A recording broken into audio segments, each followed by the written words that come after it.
Hey guys, how are you all guys? Today I'm going to talk about incest, and I believe some of you must have already come across the term incest. And if you have not yet come across, by the end of this video, you will. So let's understand what incest is and what is the psychological reality behind it. Incest is not just a taboo, it's a serious psychological and emotional violation. Now let's understand what incest actually is. Incest refers to sexual or romantic involvement between close family members, for example, mother, sister, brother, etc.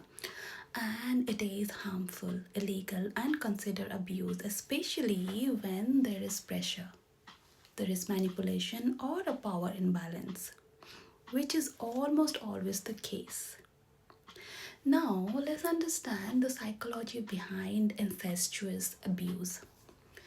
Incest usually happens because of power imbalance. For example, a parent or older relative misuse authority. Emotional manipulation is another case.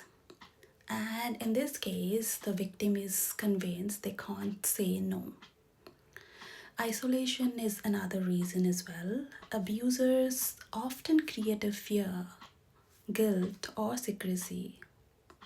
Boundary breakdown is a classic example where the abuser ignores basic human and family boundaries, and victim often freeze due to shock or fear, feel really confused, ashamed, or guilty. So they stay silent because they fear breaking the family and they believe they won't be believed. So it is really important to understand the victim is never responsible. The abuse is never mutual. Now let's understand the long-term psychological impact of incest. So the incest survivors struggle with many things such as PTSD or trauma response. There can be trust issue and emotional numbness, anxiety, depression, or self-blame, difficulty forming healthy relationship, body shame or dissociation, confusion around boundaries and safety. Well, we must understand these reactions are really normal response to trauma, not weakness. And recovery from incest related trauma is absolutely possible with the right support.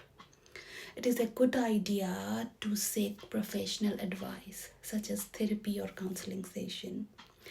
Therapy often focuses on rebuilding trust and safety, processing the trauma safely, breaking shame and self-blame, relearning healthy boundaries, calming anxiety and trauma responses, reconnecting with one's identity and self-worth.